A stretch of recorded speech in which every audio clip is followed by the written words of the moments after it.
Abraçar árvores é uma maneira de mostrar que você se preocupa com elas. 1, 2, 3, 4. Parei, pensei, quase travei. Será se devo vir mais uma vez? Será se eu vou acertar de boa? O som do que bicho é esse? Se eu errar, Miriam, perdoa. Não vou não. Olá, bem-vindos a mais um Que Bicho é Esse? Eu sou a Miriam Perilli e hoje nós vamos falar sobre o curioso e fascinante macaco da noite do gênero Aotus.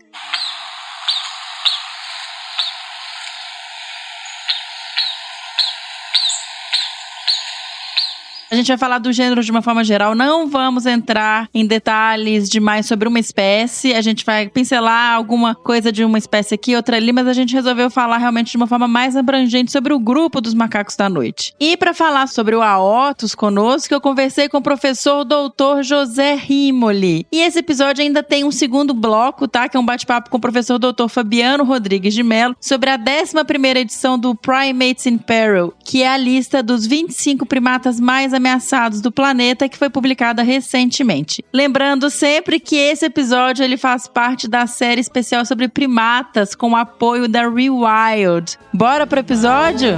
Sua coruja da igreja, enquanto o som desse bicho toca. Não faço E apresentando o nosso convidado, o professor Dr. José Rimoli, é biólogo, mestre em psicologia experimental com área de concentração em etologia pela Universidade de São Paulo, a USP, né? E doutor em ciências biológicas pela Universidade Federal do Pará, a UFPA, e também pelo Museu Paraense Emílio Gueldi. Ele é atualmente professor associado da Fundação Universidade Federal de Mato Grosso do Sul, a UFMS, e atua principalmente nas áreas de etologia, zoologia e ecologia comportamental de primatas neotropicais.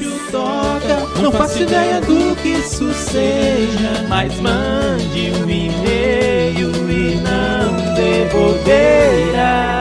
Olá, professor Dr. José Rimoli, seja muito bem-vindo ao Desabraçando Árvores, ao Que Bicho é Esse? É uma honra enorme receber você aqui para conversar um pouquinho com a gente sobre um animal tão fascinante que é o macaco da noite, né? O do gênero Aotus. Muito obrigado pelo convite, é um prazer poder colaborar com suas atividades, né, voltadas à conservação das espécies, e a gente está disponível aqui para poder colaborar, né, e esclarecer todas as pessoas que vierem assistir o programa. Bom, professor, a gente sempre começa o programa com o clássico: que bicho é esse? Quem é essa espécie? Não é espécie, né? Dessa vez a gente resolveu falar do gênero inteiro. Isso.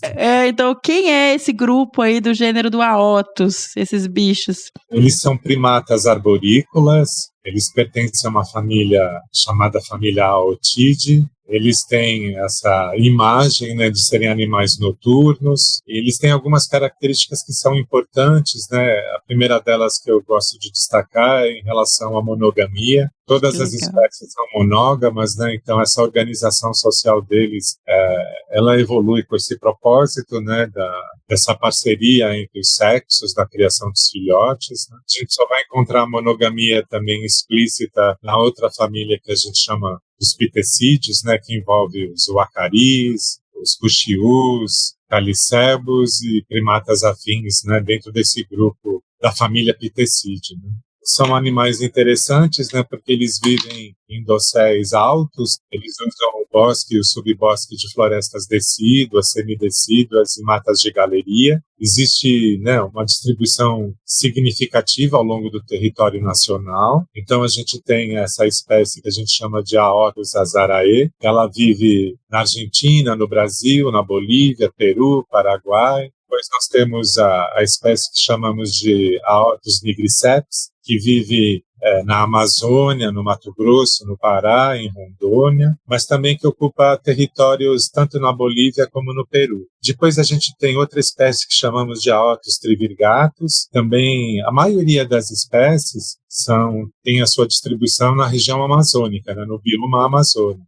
Os trivirgatus também tem uma distribuição no estado do Amazonas, do Pará, Roraima, mas que também estende a sua distribuição para a Venezuela. Depois nós temos uma quinta espécie que a gente chama de Aotus nansemai. Entre todas essas espécies que tem uma distribuição até certo ponto significativa em relação à divisória entre o Brasil e o Peru. A sexta e última espécie a gente chama de Aotus vociferans, e que tem uma distribuição grande também, já envolve o Brasil, Colômbia, Peru, né, Equador, e são animais assim que dentro de um aspecto ecológico bem geral, né, estão categorizados no que a gente chama de animais onívoros, né, eles têm uma dieta diversificada, né, muito focada nos frutos, no néctar das folhas, né, e uma complementação através da proteína animal quando utilizam os insetos. Quando a gente fala macaco da noite, não macaco noturno, eu fiquei me questionando, perguntando se eles têm adaptações para isso, para ter esse hábito mais noturno, assim, uma visão diferenciada. Eu acho que a primeira adaptação mais marcante é o tamanho dos olhos, né? Eles têm essa capacidade visual, colabora com essa ideia da nocturnalidade, né?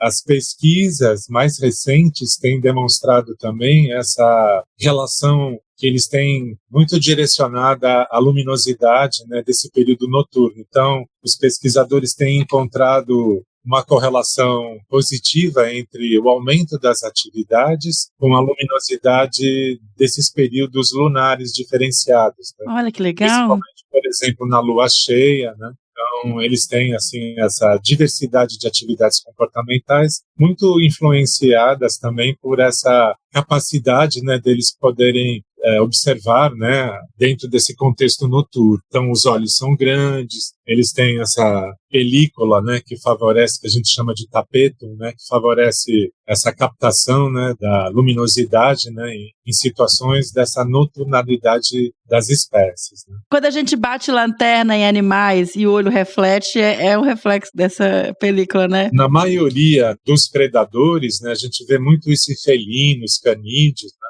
Então, eles desenvolveram essa adaptação dos olhos para captar, né, a luminosidade em situações, né, onde a luminosidade não é tão intensa. Então, isso colabora com essa ideia de fomentar as atividades noturnas, né? Essas características elas vão se relacionando, né? Os olhos grandes, o tamanho pequeno dos grupos, a monogamia como uma adaptabilidade da organização social deles, né, voltada a otimizar, né, as atividades comportamentais, de procura de recursos, né, de forrageamento, enfim, né, eles têm algumas características que são muito particulares, né, por exemplo, também o pequeno tamanho, os indivíduos têm uma média, né, de peso em torno de 1.200 gramas, né, atingem um tamanho entre 340 a 354 milímetros, né, são animais de pequeno porte, então os filhotes nascem em média a cada 370 dias, né? As fêmeas só têm um único filhote, diferentemente, por exemplo, de outras famílias, como os saguis, né? Onde que você tem essa condição gemelar dos filhotes, né? Os saguizinhos, eles têm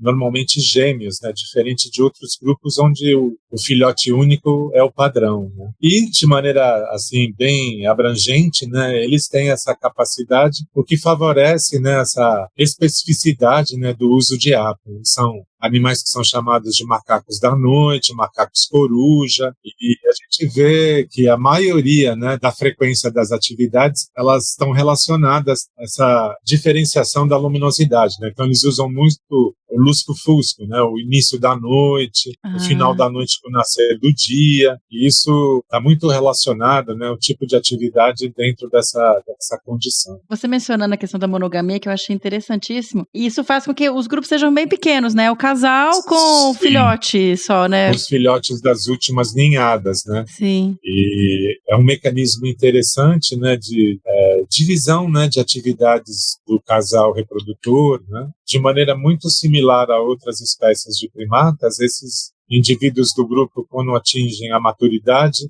eles têm essa tendência de emigrarem para quebrar a consanguinidade dentro do grupo. Então, normalmente, os grupos são formados pelo casal reprodutor e um ou dois filhotes, né, dessas ninhadas anteriores. É por isso que eu li também até que se encontra muitos adultos solitários, né? Um pouco por isso também, que os mais velhos migram, os filhotes devem dispersar. Uma tendência, né, dessa quebra dessas relações, né, internas do grupo com o propósito, né, do restabelecimento da estrutura social social anterior. Então tem muito disso. Para outras espécies também, né? Os bugios também têm isso, né? Uhum. É um resultado do tipo de organização social que evoluiu para o grupo. No caso específico dos macacos noturnos, essa tendência da monogamia. Né? Em outras espécies onde os machos são dominantes, a proposta também é muito parecida. Né? Os indivíduos do grupo acabam imigrando para evitar esse conflito interno e também, evolutivamente, serem atividades que têm esse propósito adaptativo de quebrar a endogamia, né? Claro. A característica de reprodução interna do grupo, aumentando o que a gente chama, né, de endocruzamentos. Né? Claro, é uma estratégia, né? E eles são territorialistas? Então, bastante. São territorialistas, né? Eles têm esses tipos de atividades exatamente para demonstrar, né, esse intercambiamento entre essas áreas de vida dos diferentes grupos. E, professor, eu fiquei pensando também, como ele é um macaco que tem um período de atividade diferente, eu acho que ele aproveita recursos, talvez, que os outros deixam passar por ter isso, né? A gente meio que separar o nicho, que a gente fala, ter um comportamento, um período de atividade que permite. Tem alguma coisa de diferença, tipo, de recurso, que você mencionou, que ele come frutos, né? Come néctar. Isso, ele tem essa predileção, né? Por frutos de tamanho menor, né, do que são utilizados pelos demais. Ah, tá. Uhum. Essa característica de usar, né, o forrageamento muito relacionado ao estrato arbóreo ocupado, né, eles são animais de que a gente chama de meia copa, né, em torno de 10, 15 metros, e usam basicamente nas áreas de floresta mesmo. Perfeito.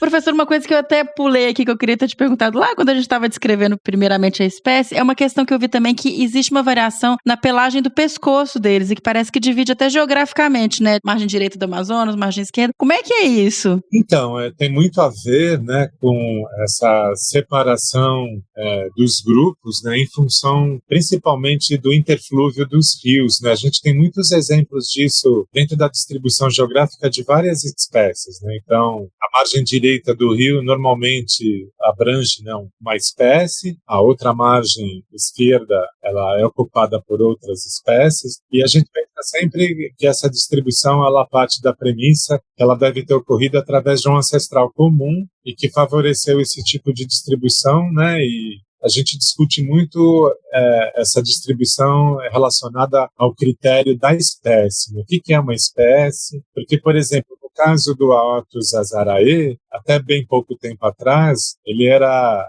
determinado como uma espécie, uma subespécie, né? E ela subdividia a sua área de distribuição com o Aotus azarae infulatus. Então, nos últimos anos, as pesquisas relacionadas à biologia molecular, né, essa análise mais específica do DNA, tem corroborado muito dentro dessa diferenciação, né, do que é verdadeiramente uma espécie e do que é uma subespécie ou uma raça geográfica. Então, tem muito a ver com o isolamento geográfico reprodutivo, que é caracterizado, obviamente, pela estrutura de átomo, né? Então, essas distribuições geográficas, elas estão muito relacionadas também à estrutura geográfica do hábitat, né, dos córregos, dos rios, que acabam sendo trabalhados como uma forma de barreira geográfica. Então, a Amazônia tem muito disso para outras espécies, né? Essa ideia do interflúvio e da separação que acaba isolando esses poligênicos e acaba transformando esses fenótipos das subespécies em espécies boas no longo prazo. A gente começa a ter aquela característica particular da espécie, né? Por exemplo, o tórax avermelhado, a papada mais amarelada, o desenho do rosto. Então, com o isolamento geográfico, você tem, né, esse isolamento desses fenótipos que no longo prazo acabam sendo transformados em espécies mesmo, né? Saindo daquela análise das subespécies ou das raças geográficas. E aí, até a gente pode entrar um pouquinho na parte de ameaças, porque isso também faz com que você tenha algumas restrições geográficas que podem ser um problema para as espécies, né? Sim, nós temos bastante, né? As ameaças, elas são universais, né? Elas atualmente começam, por exemplo, com essas áreas naturais, né, que são utilizadas para atividades diferenciadas, né, como pecuária, como a construção de pequenas centrais hidrelétricas, a caça de subsistência em algumas áreas da Amazônia e do Acre. Olha, o macaco da noite, ele é uma presa caçada? Então, dentro dessas áreas da distribuição, a gente encontra muito isso, né? Muitos animais são transformados em animais de estimação, né, os famosos pets. A gente tem a caça predatória, temos a caça de subsistência, temos a ampliação dessas áreas para pecuária, né, principalmente, né, na área da Amazônia relacionada ao arco do desmatamento, né. Sim, mas eu acho que a característica primária, né, dessa pressão sobre a conservação das espécies é a perda de hábitat, independentemente de qual relação, né, que essa perda de hábitat tem, ou relacionada à pecuária, ou relacionada às plantações, né, às monoculturas de soja, algodão e milho. No caso, por exemplo, do Mato Grosso do Sul, a gente tem uma perda muito relacionada à pecuária, né, e em alguns casos ao desenvolvimento, por exemplo, da indústria sucroalcooleira. Então a gente tem a retirada, né, a erradicação do hábitat para esses projetos, né, sem muito cuidado, né, voltados para a preservação das espécies. E hoje a gente ainda está vendo, e todo dia na mídia é um cenário gravíssimo também ali no arco do desmatamento, né, com as queimadas, com o avanço da agropecuária, e isso é um problemão nessa região, para as espécies provavelmente que ocorrem nessa região. Então, a gente teve um simpósio no último Congresso Brasileiro de Primatologia que discutiu exatamente isso, né, o impacto dos incêndios, né, na fauna de primatas, e nesses 2 últimos anos, né, nós tivemos assim, uma ampliação dos incêndios florestais, né, alinhados, né, a uma seca prolongada, a falta de chuvas, mas em realidade a ação do homem, ela é a ação principal dentro desse contexto, né, de ampliar essas áreas de pastagens para o gado, né, quando a gente tem milhões de hectares de pastagens degradadas. Podem ser usadas, né? Isso. Eu acho que falta um pouco desse compromisso do governo em estimular, né, a importância da reestruturação, né, de hábitat, da recuperação dessas áreas, né, porque a gente tem uma ampliação, né, dessas áreas voltadas ao famoso agronegócio, né, mas a gente não tem nenhum plano relacionado à recuperação das áreas já utilizadas, já degradadas. Então isso influencia bastante no meu modo de ver, né? Sim, não, já está mais que provado que a gente não precisa derrubar mais uma árvore para os cultivos que a gente tem. Então, basta a gente aprender a aumentar a produtividade e melhorar o que já tem, igual você falou, tentar restabelecer as áreas degradadas para... É verdade, a gente tem esse aspecto da cultura, né? Dessa utilização da queimada para a reestruturação das áreas ou para agricultura ou para pecuária, mas a gente vê assim um pouco cuidado, né, dentro dessa estratégia, que é uma estratégia que vem lá já de longo prazo, né? Algumas pessoas acreditam que ela é oriunda, inclusive, das atividades indígenas, né, de recuperação e de preparação de áreas para a agricultura, mas eu acho que isso foi incorporado mesmo dentro da cultura dos produtores, né, e é uma medida, assim, até certo ponto, mais econômica para eles do que, obviamente, trabalhar, né, com maquinário relacionado a essa recuperação, né. Exatamente. Esses também precisa ter incentivo para as pessoas que têm essas áreas melhorarem elas. Não é uma coisa tão simples assim, tipo, se vira aí que você consegue. Tem que ter um tipo de trabalho para isso também, né? É verdade. E agora, então, a gente sabe dessas ameaças. Como é que estão as questões relacionadas à proteção dessas espécies? Elas constam nos planos de ação do ICMBio? Existem ações específicas para isso? Todas elas estão elencadas nos planos de ação do ICMBio. Até de certo ponto, se não me falha a memória, até uma década atrás, né, essas espécies elas tinham dados deficientes, né, de levantamentos populacionais, né, a gente tem muito essa situação das espécies em termos, né, da distribuição dos grupos, da abundância desses grupos nessas áreas. Então, de dados que eram chamados de dados insuficientes, né? Muitas dessas espécies se encontravam dentro dessas categorizações que a gente utiliza com a colaboração da União Internacional para a Conservação da Natureza, cuja abreviatura a gente chama de IUCN, né? E muitas dessas espécies, elas se encaixavam dentro de uma categoria que nós chamávamos de menos preocupante, mas que em função da perda de hábitat nessas últimas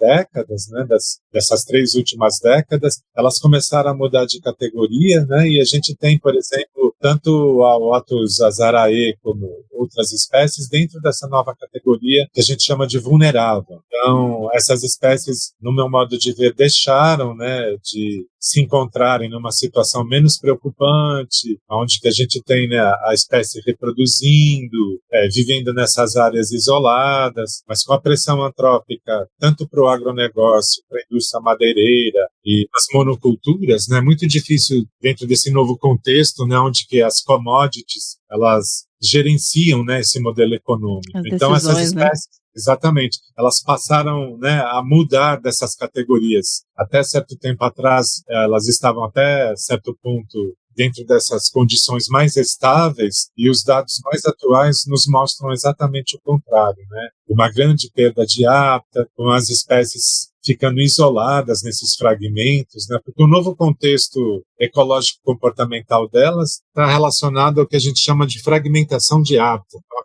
fragmentação de hábitat, ela propicia, né, essa condição de você favorecer, né, a endogamia até, né, para certos grupos de primatas, né? A gente tem visto muito isso. Aqui, por exemplo, em Campo Grande, a gente tem dentro das áreas urbanas grupos de macacos prego que já têm 6 dedos nas mãos e nos pés, né? Que é uma medida, é um dos primeiros resultados da endogamia de longo prazo, né? A gente vê que está muito depauperado o patrimônio genético de alguns grupos, e o isolamento, né, dentro dessas cidades, né, favorece exatamente isso, quebra o fluxo genético da espécie. Exato. Por isso que é importante, dentro dessa nova tônica da conservação, a importância da gente construir, né, e desenvolver os famosos corredores de biodiversidade, para favorecer o fluxo gênico dessas populações. E no caso das populações da Amazônia, evitar que fragmente mais aí, né?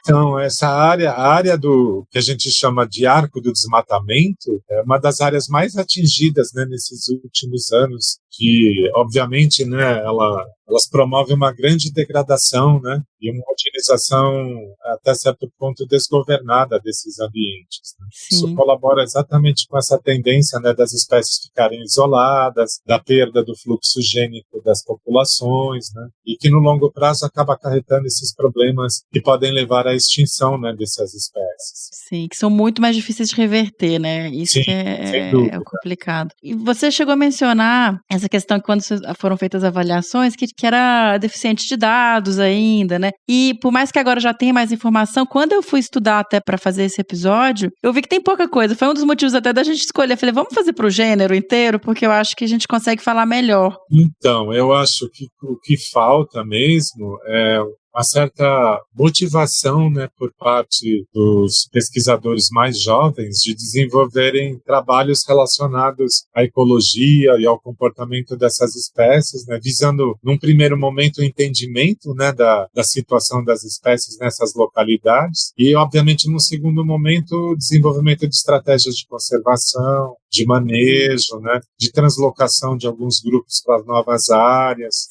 para favorecer esse intercambiamento, né, da genética. Sim. A gente sabe que o isolamento geográfico ele é interessante sobre o ponto de vista filogenético, taxonômico, né, que ele favorece a construção das espécies, mas que com a perda de hábitat no longo prazo você acaba expondo essas espécies, né, à deterioração genética mesmo. Você mencionou essa questão de muitas vezes faltar interesse do pessoal mais jovem de estudar esses grupos. É um grupo difícil de estudar, a gente tem muito estudante que nos escuta, então eu acho interessante trazer também como é que vocês estudam o macaco da noite. São áreas muito remotas? Não são remotas. O de ser noturno é uma coisa que dificulta. A gente tem uma área até muito boa. A gente tem uma área boa aqui no Mato Grosso do Sul, onde que a área é chamada de maciço de Urucum, tá? É uma área que recebe impacto da mineração, mas que os animais são, assim, até certo ponto, não muito difíceis de observar, porque na observação, né, para o estudo do comportamento e da ecologia, a gente tem que ter, né, esses critérios relacionados aos métodos, né, de observação, a composição dessas amostras nas pesquisas, e a dificuldade que a gente tem mais mesmo é de encontrar alunos, né, motivados a passarem um certo período da pesquisa no campo para a coleta desses dados. Não existe dificuldade na coleta, o que existe mesmo eu acho que pode ser que até esteja sendo um pouco assim, radical, né, mas existe um viés, né, dos estudantes para as outras áreas, como biologia molecular, né, genética quantitativa e populacional. Porque o trabalho de campo ele tem, né, esse custo, né, de você ter que ficar muito tempo no campo, coletar as amostras, né? A gente que tem essa experiência no estudo do comportamento dos primatas sabe disso. Sim. Então, eu acho que o que falta para nós, principalmente para os professores, é criar, né, um ambiente de trabalho favorável para que o acadêmico, o aluno, o pesquisador, o mestrando, né, o doutorando, ele se motive, né, para coletar os dados dessas populações, né, com esse propósito de colaborar tanto na conservação, né, como no desenvolvimento de métodos de observação, do entendimento da ecologia dos animais, né, com essa proposta conservacionista e do manejo. Eu acho que falta mesmo assim uma perspectiva diferenciada, né, do aluno ter essa motivação, né, essa alegria, essa paixão para poder coletar os dados. Eu acho que falta um pouco isso. E fica difícil de explicar porque, no meu modo de ver, é um contexto assim multifacetado, né, que envolve deficiência em financiamentos, deficiência no encaminhamento de bolsas de estudo, de pesquisa, né? Exato. Pode ser que eu esteja assim sendo até a certo ponto, como que eu posso dizer, tentando esclarecer dessa forma, né? Mas eu acho que é um pouco o viés é mais relacionado a isso, essa falta de recursos, né, que visem exatamente estimular esse alunado. Fomentar esse tipo de trabalho, né? A gente tem visto muito trabalho, não desmerecendo, porque é super importante também, mas muito trabalho com modelagem, com dados já coletados. Sim, exatamente. Que também é super legal, mas assim... Tá muito interessante. Mas acho que a gente está perdendo um pouquinho do estudante que vai ter história natural, que está no mato, que está vendo as coisas acontecendo, né? A gente tem essa carência atualmente, né?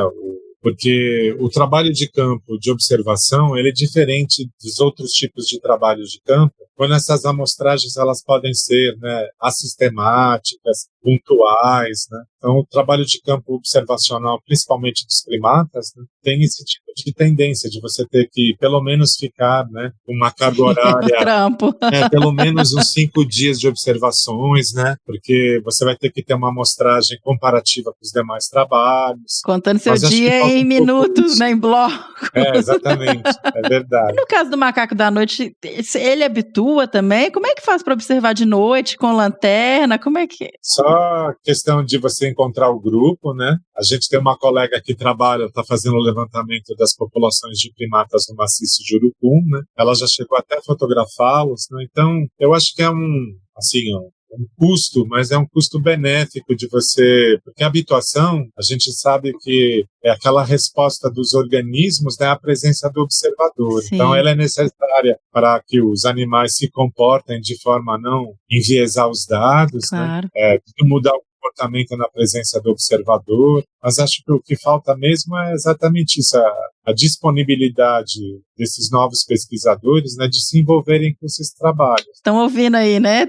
Gente, é um bicho tão fantástico. Eu nunca consegui ver na natureza, e eu fico muito impressionada porque é outro animal, um exemplo da nossa fauna que é muito pouco conhecido da população de forma geral. As pessoas não sabem. Eu até, assim, às vezes que eu trabalhei na Amazônia, as próprias pessoas que me acompanhavam no campo, que me ajudavam, que moravam lá, muitas vezes eles falavam, esse é o macaco da noite. Na verdade, era o Jupará. Tinha uma confusãozinha, assim. Sim, é verdade. E aí eu ficava pensando, e aí quando você vai para a população geral, a gente conhece muito pouco, né? As pessoas não conhecem. Então, a gente tem em torno de 139 a 140 táxons, né? Nós somos o país dos primatas. Então, essa dificuldade é uma dificuldade até certo ponto comum, né, Sim. da carência da coleta de dados, do conhecimento básico dessas espécies, né? Porque, por exemplo, nessas obras governamentais, né, de construção de hidrelétricas, de pequenas centrais elétricas, né, às vezes há necessidade de você transportar esses grupos para outras áreas. A gente não tem essas informações da dieta, das espécies vegetais que eles se alimentam, né, para que possamos encontrar essas áreas para essas transferências, né? Então, Perfeito. carece muito. E, obviamente, num contexto mais amplo, assim, né, outras espécies também estão inclusas, né, nessa mesma situação de deficiência de dados mesmo. Exato. Por exemplo, só o fato da gente poder estudar no longo prazo um grupo de macacos da noite vai nos fornecer dados muito interessantes, né, das estratégias que eles usam para encontrar alimento, de como que ocorrem as relações sociais dentro do grupo. Uma questão chave é, será que esses filhotes, no longo prazo, os pais começam a mudar o comportamento para poder, né, expulsá-los dos grupos? Por que eles têm que permanecer no grupo? Como que é o papel deles dentro do grupo? Sim. Dentro das relações sociais intragrupais, né? A gente sabe que, por serem territoriais, né, provavelmente eles vão disputar territórios com outros grupos, né? Então nos falta essa dinâmica, né, dessas variáveis importantes que a gente utiliza, né, dentro das pesquisas científicas e principalmente no nosso caso quando a gente tem, né, essa motivação voltada à conservação, né? Perfeito. Tem conhecimento e informação sobre a comunicação deles? Então, essa é uma questão interessante. Existem alguns pesquisadores, né, no caso específico, como a Patricia Wright, Fernandes Duque, na Argentina também, que já tem algumas informações, né, a respeito da comunicação vocal entre eles, né? Mas eu acho que falta, sim, né, estudos de longo prazo que visem exatamente essa dinâmica, né, desse repertório tanto comportamental como da comunicação, né, interna dos indivíduos e entre os grupos, né? Perfeito. E aí tem uma outra coisa, que aí eu não sei se eu vou falar bobagem aqui, mas quando a gente sempre fala do animal que se alimenta de frutos, e aí tem até uma diferença que você falou que come frutos menores, eu não sei se ele tem alguma preferência por algum grupo, ele também tem um papel ecológico aí de... Sim, eu acho que a maioria, praticamente todas as espécies, né, que se utilizam da frugivoria, né, como uma tendência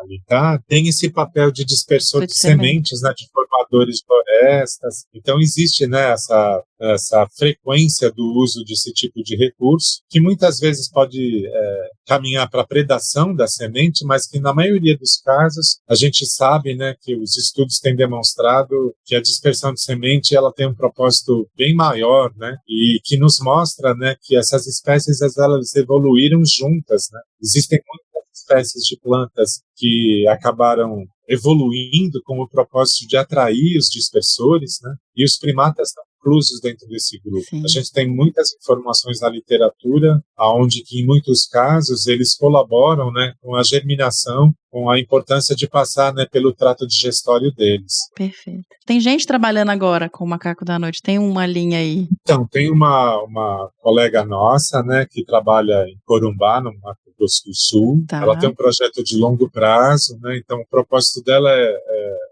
mapear os grupos. Ela já colocou coleira de radiotelemetria em 4 grupos de macacos prego, né? Mas todas as espécies, a gente tem 5 espécies nessas áreas.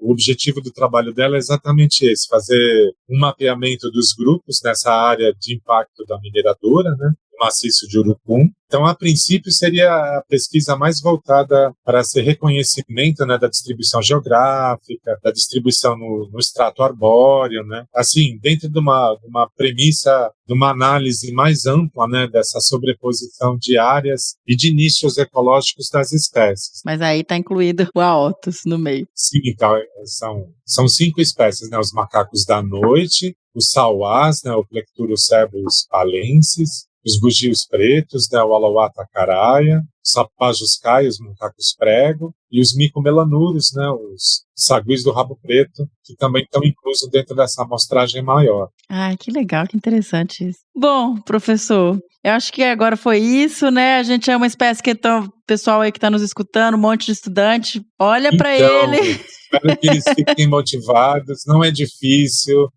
a observação, né, a habituação e o acompanhamento. Normalmente no trabalho de campo a gente trabalha com um sistema de trilhas, né? Tem sempre um acompanhamento técnico. Então a proposta é exatamente essa, é estimular, né, essas pesquisas com as espécies dentro dessa dinâmica, né, de reconhecer a ecologia e, obviamente, tentar, né, favorecer a conservação das espécies na natureza. Maravilhoso. Obrigada, professor. Eu que agradeço a oportunidade, né, de poder passar um pouco desse conhecimento, né, e, obviamente, ter esperanças, né, que a gente continue as pesquisas, né, e que possamos, obviamente, construir, né, uma área de interesse, principalmente voltada à conservação das espécies.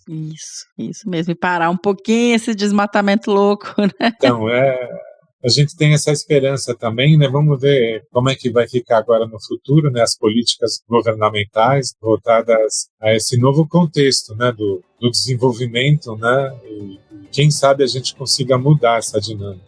Vamos seguir com a esperança. Tá ótimo. Obrigada.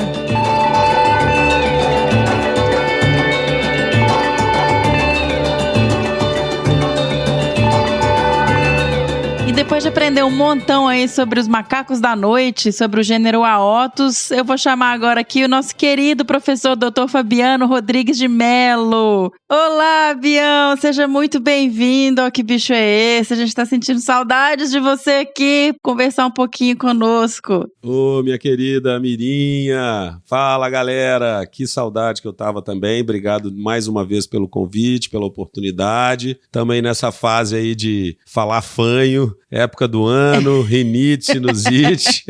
Galera vai até estranhar, né? Falar, caraca, o Bill One tá com uma voz muito diferente. Mas não se preocupe, moçada, é só uma fase.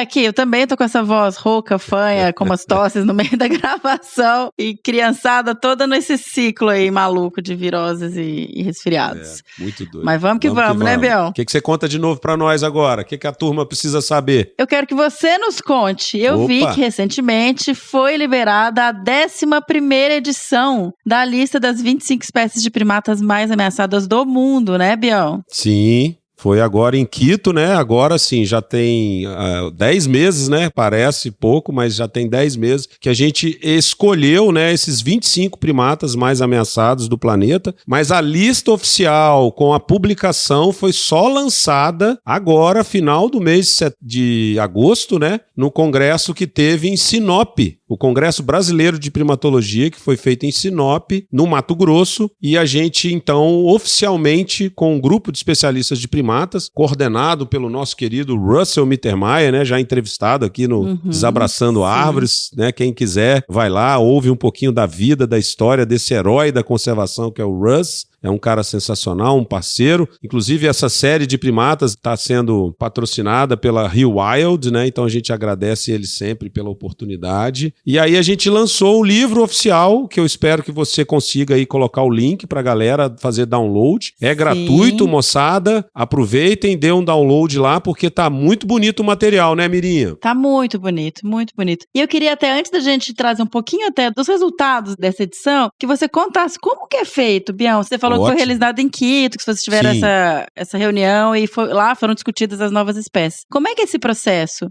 Mirinha, eu te falo que é bem legal porque, assim, parece, né, um mercado um mercado mesmo, aquele mercado municipal que você fica ouvindo as pessoas falando, né, tipo, quem dá mais. Por quê? Porque, de fato, a ideia do Russ, né, e do Anthony Highlands, né, que são os principais líderes aí, não só do PSG, né, que é o grupo de especialistas de primatas, mas que elaboram essa lista dos 25 mais ameaçados do planeta, né, dos 25 mais primatas mais ameaçados, é que a gente não tenha só o grau de ameaça da IUCN como critério básico, né, o critério principal. É claro que esse grau de ameaça é fundamental para direcionar quais os bichos que nós vamos discutir nesse mercado aí, né, vamos dizer assim. Então, o bicho precisa estar em perigo ou criticamente em perigo para entrar na lista dos 25 mais, tá bom? Mas, de fato, não precisa ser aqueles 25 mais ameaçados em termos populacionais ou em termos de graus de ameaça. Por isso que a gente faz uma reunião, convida todo mundo que está no Congresso, que quer participar dessa discussão, ela é totalmente aberta e democrática. O Congresso Internacional de Primatologia separa um horário só para isso, ou seja, todos os participantes do mundo inteiro vão estar lá, assistindo e contribuindo, e aí a gente começa por seção, né, por região do planeta, então pelos neotrópicos, pela Ásia, pela África, e os especialistas, né, os primatólogos, especialistas naquelas espécies que estão ali naqueles continentes, naquelas regiões, eles colaboram e contribuem. Poxa, esse bicho aqui, a situação dele piorou muito, ele está em perigo, mas a gente viu que a população caiu, declinou assustadoramente por essa razão e aquela. Aí a gente discute e entende que aquele bicho precisa ser listado como uma das 25 espécies mais ameaçadas e coloca ele ali, tá certo? E vai elencando esses 25 por região. Então, por exemplo, normalmente são 5, 7, né, 8 no máximo para cada região dessa, né, que é Madagascar, África, Ásia e neotrópicos. E aí fica mais ou menos 5, 7 para cada uma delas, dando aí 25 animais ao todo. E a gente vai fazendo isso em espécie por espécie, até todo mundo concordar, né, criar um consenso de que aquela lista está ok. Aí a gente bate o martelo e aí passa para as próximas etapas, né, principalmente para escrever o livro, né, que vocês vão poder dar download aí, que está com esse material bem produzido. É assim, é bem legal, é bem emocionante. Interessante isso, né, porque a cada 2 anos, né, Biel, então consegue ter informação bem atualizada e ter essa percepção da pessoa que está convivendo, que está em campo, que tá aqui nessa categoria, mas tem uma ameaça pior acontecendo por trás, tem tal questão. Isso é muito, muito legal. Exatamente. E o Russ fala muito isso, sabe, Mirinha, que eu já acho que é importante a gente replicar. A gente coloca na vitrine esses bichos, sabe? Os países que têm essas espécies, eles passam a se sentir responsáveis, corresponsáveis pela proteção desse bicho. Se o grupo de especialistas está dizendo que esse bicho está entre os 25 mais ameaçados, é meio que vergonhoso para aquele país não cuidar dessa espécie. Aí a gente passa a ter uma atenção, né, maior, e também o mais legal, a gente passa a ter oportunidade de financiamento que faça com que a espécie passe então a ter mais estudos e a ter mais ações de conservação que possam tirá-la daquela ameaça, sabe? Tem funcionado muito bem e ele tem vários exemplos, né? O grupo de especialistas primatas liderado por ele, né, e pelo Anthony, tem tido vários exemplos no mundo de ações que são efetivadas por causa dessa lista de 25 mais ameaçados. Olha só, isso é fantástico. Sensacional. E aí, até trazendo um pouco de números que você mencionou, são 4 de Madagascar, 6 espécies africanas, 8 asiáticas e 7 neotropicais. É isso aí. E dessas neotropicais eu filtrei lá, 4 são brasileiras. 4 são genuinamente nossas. Inclusive, o Calitrix flavíceps, a gente gravou o episódio, né, Biel? Verdade. Inclusive. Se não me engano é o 35 ou 37. Tem o Cebus caapori, o Plectorus cebus grovesi, é isso? Isso, grovesi. E o Aloata guariba, que também temos episódio já aqui no Que Bicho é Esse? Porque ele tá repetindo a lista, né, Mirinha? A situação do guariba, né, que é do bugio marrom, bugio ruivo, né, o pessoal chama, ele é, né, endêmico da Mata Atlântica, ocorre lá do sul da Bahia, mais ou menos da região de Salvador, na verdade, um pouco mais ao norte, né, no recôncavo baiano, e ele vai, teoricamente, até o sul do Brasil, até ali, Rio Grande do Sul. Só que a febre amarela, a gente já discutiu isso, né, quem nos ouviu aí, só para relembrar, a febre amarela afetou muito esse bicho, né, essa espécie. A gente tem dados que mostram, Mirinha, que mais de 80% das populações locais atingidas pela febre amarela são de animais que foram mortos pela doença, sabe? Então, assim, são perdas... É muito grave. É muito grave. Então, o bugio voltou a entrar na lista. Mas temos bichos novos, né? Como o sagui da serra, né? O Calitrix flaviceps, o preferido do nosso host supremo aí, Fernando Lima. Ele certamente sempre defendeu, esse bicho tem que estar na lista. Sempre defendeu, e ele tem razão. Infelizmente, Mirinha, a gente também colocou o bicho na lista, porque a febre amarela impactou sobremaneira as populações de flaviceps. A gente não esperava isso, tá? Mas o Calitrix flaviceps foi muito atingido. A gente acabou de publicar um artigo, né, lá de Caratinga, onde a Carla Possamay liderou o estudo junto com a doutora Karen Stryer, mostrando que a população de saguis, menina, caiu quase 95% na reserva. Nem que isso, Bião. Você acredita? E o capô já tinha tanta ameaça, já tem distribuição restrita, já tem exato. hibridismo. Olha pra você que possível. grave. E a gente viu isso mesmo, porque a gente vai nos fragmentos onde a gente via a espécie e a gente parou de ver. Na Mata do Sossego, por exemplo, a Fernanda Tabacou, que coordena o projeto Muriquis do Sossego, ela disse que ninguém nunca mais viu o sagui da serra lá. Então, assim, foi bem grave. Nossa. E aí a gente discutiu isso lá, né, na reunião em Quito e falou, galera, o sagui taquara, o saguizinho da serra, ele precisa entrar na lista pra gente chamar atenção pros órgãos, né, de proteção, pros órgãos estaduais e particularmente Fomento. Minas, né, e Espírito Santo, que é onde a espécie ocorre, ela tem uma das menores distribuições geográficas dentre os primatas neotropicais. Bora fazer alguma coisa. Então a gente já tá chamando atenção pra isso. Nossa, Bião. E aí, essa é uma estratégia, mas vocês já têm alguma ação em andamento, Bião, para tentar acompanhar? Estamos fazendo o seguinte, Mirinha, a gente tem o Centro de Conservação dos Saguis da Serra, né? Eu falei um pouquinho lá no episódio, a gente está como o primeiro criadouro, hoje oficial, né? Que vai reproduzir essa espécie, né? Do sagui taquara, do Flaviceps em cativeiro. Mas o ICMBio, através do Plano de Ação Nacional para Proteção, né? Para Conservação dos Primatas da Mata Atlântica e da Preguiça de Coleira, traçou, além de estratégias no Plano de Ação, no PAN, traçou também, o ano passado, a gente fez uma oficina, se não me engano, nossa, a pandemia enlouqueceu a gente, né? Mas se não foi o ano passado, foi no ano retrasado, uma oficina de planejamento para ver como que a gente vai lidar com o manejo do Flaviceps em cativeiro. Então a gente está esperando os resultados dessa oficina e a gente também fez em 2020, esse eu tenho certeza, foi logo no primeiro ano da pandemia, um workshop virtual onde a gente também definiu quais são as estratégias para trabalhar, estudar, acompanhar, monitorar os saguis da serra na natureza. Então a gente está dependendo desses dois resultados para a gente implementar um plano efetivo de reprodução da espécie em cativeiro. E nós vamos ser os primeiros, né, felizardos, a poder trazer esses bichos, manejar aqui em Viçosa, na Universidade Federal, no Centro de Conservação. Mas isso está tudo programado e a gente está se organizando para iniciar esse projeto, né, de pegar bichos, trazer para cativeiro, reproduzir e fazer o trabalho mais legal, né, Mirinha, que é reintroduzir no futuro grupos dessa espécie para salvá-los da extinção, né? Isso é o nosso objetivo maior. Ai, que maravilha, Bião. Espero que em breve você venha trazer boas notícias pra gente aí desse se projeto. Deus quiser.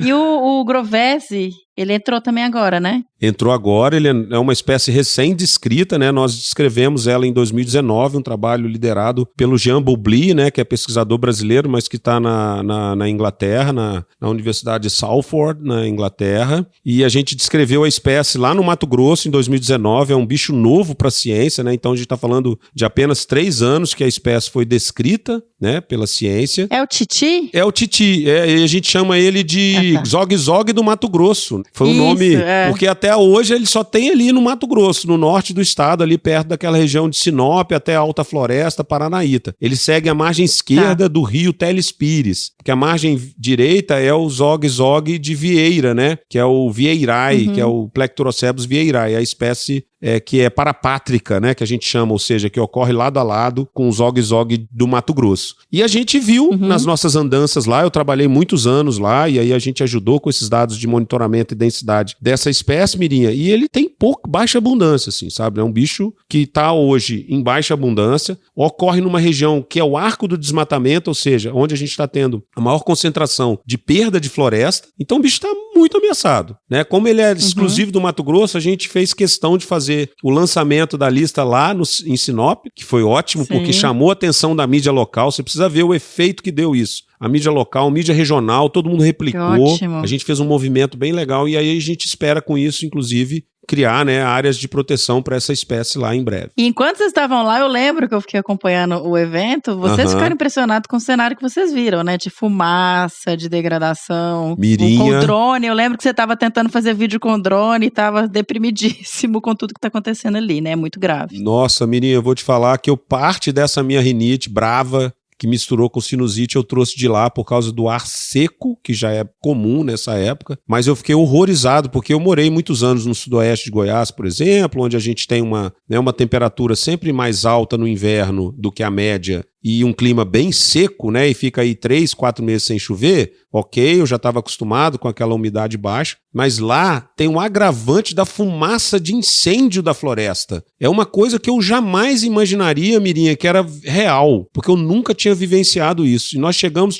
logo depois que passou a pior semana, que foi aquela semana de incêndios intensos na região, que deixava a cidade com aquela neblina de fumaça, que você não enxergava, 10, 15 metros à sua frente, e aquilo ali intoxicava as pessoas, muita gente hospitalizada por causa disso. E aí, quando nós chegamos, estava no finalzinho, e você olhava na janela do hotel, Mirinha, você falava, caramba, é serração. Não, é fumaça. Fumaça impregnava a cidade, a região. Era como se fosse um manto, assim, sabe, que cobria próximo ao solo. Terrível. E aí, questões de saúde, e aí você ficava pensando, né, caramba, onde estão queimando tanta floresta? Cara, é o arco do desmatamento, infelizmente a gente está diante de um cenário de guerra ali, né? Vamos reverter isso aí em breve. Sim, por favor. E por último, né, o que continua também na lista, que é o Sebus Capori, que inclusive vocês fizeram um registro recentemente, mais ou menos, né? Não tem muito tempo que fizeram. Foi um ano, já tem um ano agora, um ano certinho. Um ano já? Olha só, a gente tá vendo. Já, menina, passa voando, né? Com as tecnologias novas, né, Beyond Drone, e mostrando a que veio nesse caso, que também foi um registro muito bacana, né, Bion? Verdade. Não, foi incrível. A gente teve, né? Então, nós temos um projeto, né, financiado pela Rewild também, em parceria com a Rewild e com a Earth Alliance, né? Que o CPB, né, o Centro Nacional de Pesquisa e Conservação de Primatas Brasileiros, né, do ICMBio, coordenado pelo Leandro Jerusalinski, ele conseguiu esse financiamento. A gente passou pelo Muriqui Instituto de Biodiversidade e hoje ele envolve várias universidades, instituições lá do norte do Brasil, do centro-oeste, para trabalhar com primatas em áreas protegidas, Mirinha, no arco do desmatamento principalmente. E aí uma dessas áreas é a Rebio Gurupi. Aí a gente foi lá, fez a primeira expedição ano passado, tinha muitos anos que o pessoal não ia lá, apesar de ter um trabalho de monitoramento que o CPB coordena lá, né, dentro da Rebio, que é uma unidade de conservação federal. A gente tinha menos registros e esse projeto veio para isso mesmo, para a gente intensificar os estudos. Aí o CPB, né, conseguiu então essa grana e a gente fez essa primeira campanha. O pessoal tá indo lá agora de novo. O Leandro até me falou, perguntou se a gente podia ir, mas eu não consigo, esse semestre tá impossível para mim, né, tô com bastante hora a aula. Mas no ano passado a gente foi, ficamos lá uns 10 dias. A gente ficou em torno de 10 a 12 dias, eu fiquei um pouco menos, mas levei o drone, o Beyond Drone com a termal, a gente gravou várias espécies de primatas, né, de forma inédita, né, usando essa tecnologia, e eu tive, menina, a felicidade de pegar um grupo de Capori, fiz várias imagens, filmes, né, a gente até publicou nas redes sociais, né, do registro desse bicho, porque ele é um bicho bem fantasma, Mirinha, ele tem uma distribuição bem ali específica, nesse centro de endemismo de Belém ali, né, entre Maranhão, Pará, ali tem uma regiãozinha bem pequena que ele ocorre, e a gente tem poucas populações conhecidas, a maioria das populações em baixas densidades, então é um bicho muito, muito ameaçado. E está ali naquele coração do desmatamento da Amazônia, ali do oeste da Amazônia, que é a área mais afetada da Amazônia, né? Então, assim, o bicho está bem detonado, mas a gente ficou feliz porque a Rebio Gurupi e aquele entorno ali de fragmentos parece que tem a melhor população, né? E que provavelmente vai garantir aí a manutenção desse bicho em médio e longo prazo, né? Mais uma vez, a importância das unidades de conservação, né, Biel? Não, impressionante. E lá é assim, assustador. O que tem de terra indígena, o que tem de floresta, Mirinha, tá em terra indígena e na Rebio. O resto foi literalmente consumido pelo fogo, machado e trator e tá virando, né, todo tipo de monocultura. Caramba. Vamos lutar aí para reverter isso. E, Biel, muitíssimo obrigado por ter vindo aqui conversar comigo. Eu sei que é um grande parceiro. Imagina. Então eu só tenho a agradecer mesmo, aprender mais com você.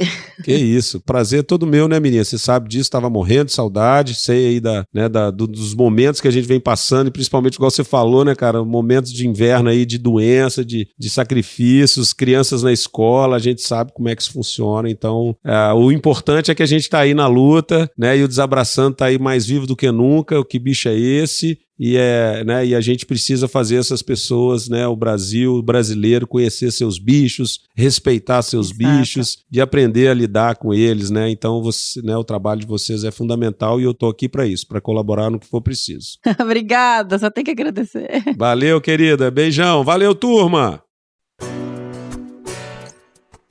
Parei, pensei, quase travei. Será se devo vir mais uma vez? E esse foi o Que Bicho é Esse de hoje. Espero que vocês tenham gostado. E agora bora tocar aí o bicho do próximo episódio. Lembrando que se você souber ou desconfiar que bicho é esse que a gente acabou de tocar o som, mande sua resposta para bicho@desabrace.com.br. E nos sigam nas redes sociais, no Facebook em Desabraçando Árvores Podcast, no Instagram em @desabrace, no Twitter também em @desabrace. Sigam os nossos podcasts no Spotify, na Amazon, no Orelo, na Apple Podcasts, no Google Podcasts, no Cashbox ou no Deezer. Estamos aí nas principais plataformas. Caso você queira e possa nos apoiar, vocês podem doar a partir de R$1 na plataforma do Apoia-se em www.apoia.se/desabrace, ou no caso de doações pontuais, elas podem ser feitas no PicPay em @desabrace. E é isso, até o próximo Que Bicho é Esse? Seja, mas mande um e-mail e não devolverá. Mais um produto com a edição Senhor A.